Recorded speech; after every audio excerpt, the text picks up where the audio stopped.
Allahu Akbar, Allahu Akbar.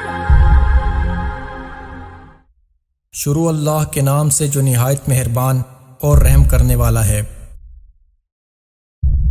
تو میرے عزیزو، ایک نسل اللہ سے مانگو، ہم جائیں تو ایک نسل چھوڑ کے جائیں۔ ابوبکر سارے نہیں بن سکے، عمر سارے نہیں بن سکے، زیادہ کرنا پڑتا ہے، پھر جا کر اللہ ایسے مقام عطا فرماتا ہے۔ فتوحات ہو گئیں، کیسر و کسرا ٹوٹ گئے، خزانے آئے۔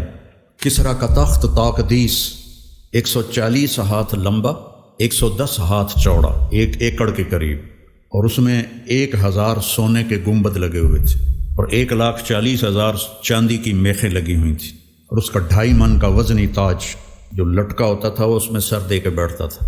یہ سب مدینے میں آیا ہے۔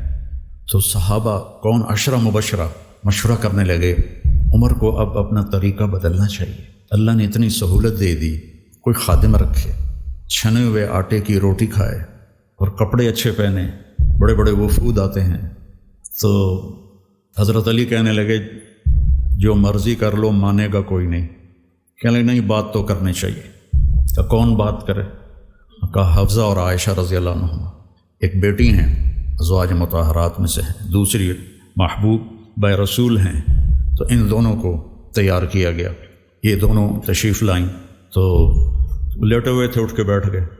حضرت عائشہ متکلم بنی کہ امیر المومنین آپ سے ایک بات کرنی ہے، کہو۔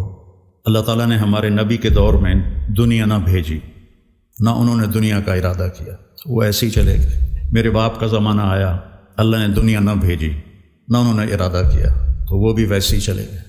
اب اللہ تعالیٰ نے آپ پر دنیا کے دروازے کھول دیے ہیں، اب آپ اپنے اوپر رحم کریں۔ ارفق بنفسک، اچھا کھانا کھائیں، چھنے ہوئے آٹے کی روٹی کھائیں، اچھا کپڑا پہنیں، بڑے بڑے وفود آتے ہیں آپ سے ملنے کے لیے، اور اپنے لیے کوئی خادم رکھیں جو آپ کی خدمت کرے۔ آپ کی عمر کا بھی تقاضا ہے۔ تو حضرت عمر کا رنگ ایسے بدل رہا۔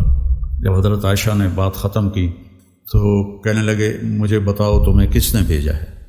کہنے لگیں کوئی ہاں نہ کرو گے تو ہم بتائیں گے، ویسے تو نہیں بتائیں گے۔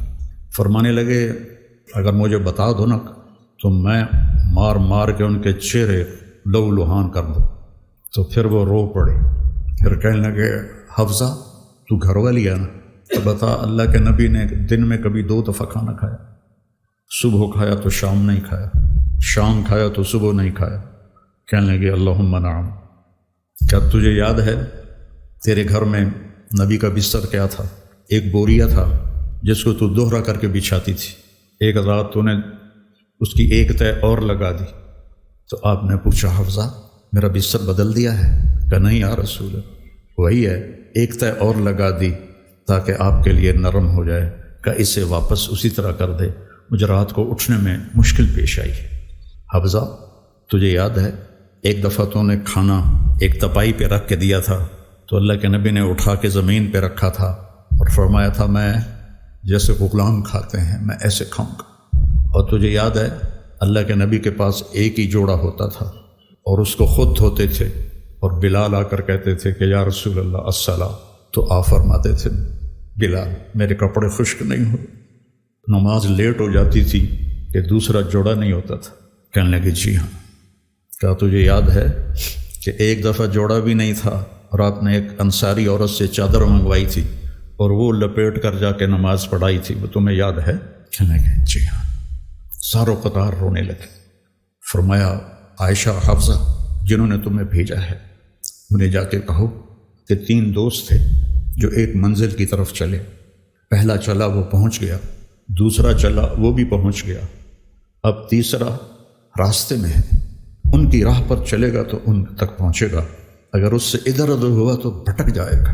والذی نفسی بیدہ لأکرہن نفسی علی ما انا علیہ، اس ذات کی قسم جس کے قبضے میں میری جان، میں اپنی جان کو اسی طرح کھپاؤں گا جس پر میں ہوں، یہاں تک کہ میرا اللہ مجھے میرے ساتھیوں سے ملا تھا۔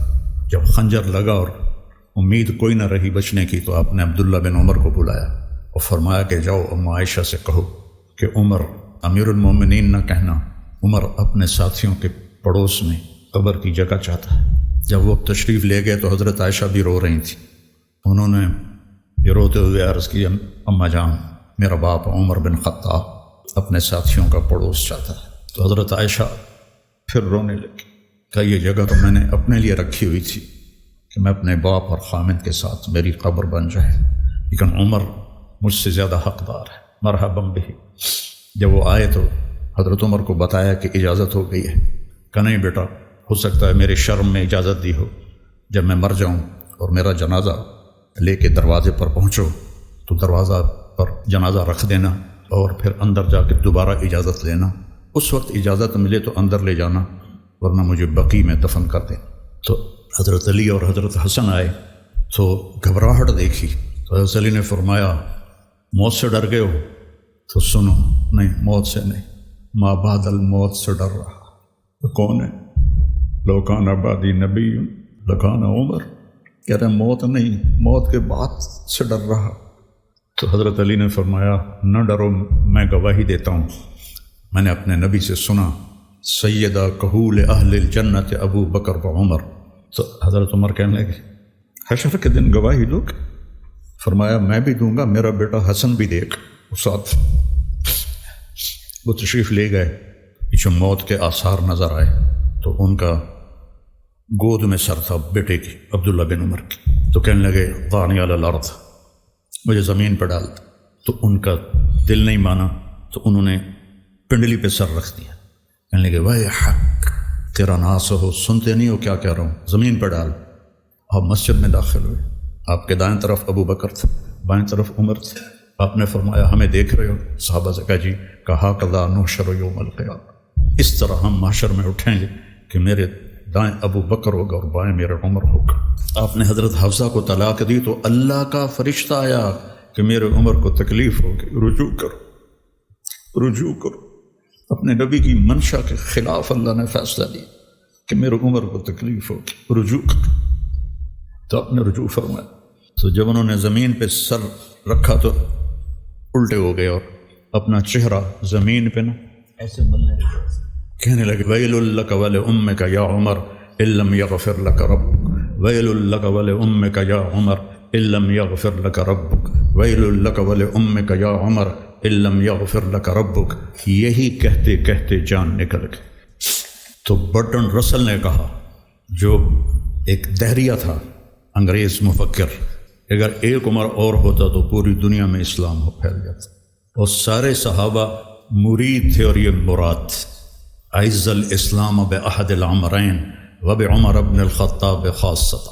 کو دعا مانگی جمعرات کی رات کو، بدھ والے دن جمعرات کو حضرت عمر کو اللہ نے ایمان کی دولت نصیب فرمائی اور وہ اس حال میں جا رہے ہیں. حضرت صہیب نے جنازہ پڑھایا. در و دیوار مدینے کے رو رہے تھے، صرف مرد عورت نہیں، بچے بھی. اور جنازے کو حضرت عائشہ کے دروازے کے سامنے رکھا گیا. حضرت عبداللہ نے دروازہ کھٹکھٹایا اور کہا اماں جان میرا باپ عمر اندر آنے کی اجازت چاہتا. حضرت عائشہ نے اپنی چادر اٹھائی کہ مرحبا بعمر. جب ان کی قبر کھودی جا رہی تھی تو حضرت عبداللہ بن عباس کہتے ہیں کہ میرے کندھے پر کسی نے ہاتھ رکھا. میں نے پیچھے مڑ کے دیکھا تو علی تھے علیہ السلام اور رو رہے تھے اور کہہ رہے تھے عمر مجھے پتہ تھا اس جگہ تیرے سوا کوئی نہیں آ سکتا، کہ میں نے ایک دفعہ نہیں پتہ نہیں کتنی دفعہ سنا دخلت انا و ابو بکر و عمر، خرجت انا و ابو بکر و عمر، جلست انا و ابو بکر و عمر. اتنی دفعہ تیرے نام کو اپنے نام کے ساتھ لیا، میرے ان کانوں نے سنا، مجھے پتہ تھا یہیں آئے گا تو یہیں آئے گا. صحابہ تو سارے معزز و محترم ہیں، لیکن جنہوں نے اپنے آپ کو کچھ کھپایا وہ پھر آج ہم ان کا ذکر کر کے رو رہے ہیں، آنکھیں اشک بار ہیں. رواجی کام کرنا ہے تو مسئلہ ہی کوئی نہیں، لیکن اگر کسی منزل تک خود بھی پہنچنا ہے اوروں کو بھی پہنچانا ہے، چونکہ جب آدمی دوسروں پر محنت کر رہا ہوتا ہے تو عام طور پر اپنی طرف سے نظر ہٹ جاتی ہے. فلاں بچے کی یہ شکایت ہے، فلاں بچے کی یہ شکایت ہے، فلاں بچے کی یہ کمی ہے، فلاں بچے کی یہ کمی ہے. اب یہ ایک انتظامی چیز ہے، اس کو کرنا پڑتا ہے، لیکن آدمی اپنی کمیاں بھول جاتا ہے. ابن سیرین کے حسن بصری کا قول ہے کہ میں نے 70 صحابہ کی صحبت اٹھائی جو اپنے اوپر نفاق کا ڈر رکھتے تھے. نافق حنظلہ، نافق حنظلہ. تو میرے عزیزو، یہ سمجھ میں نہیں آ رہا کہ میں کس طرح وہ بات آپ کے سامنے پیش کروں جو میں کہنا چاہتا ہوں۔ ایک دفعہ زندگی ملی ہے تو موت تک کی جنگ ہے اپنے آپ کے ساتھ، اس میں راحتوں کو قربان کرنا پڑتا ہے۔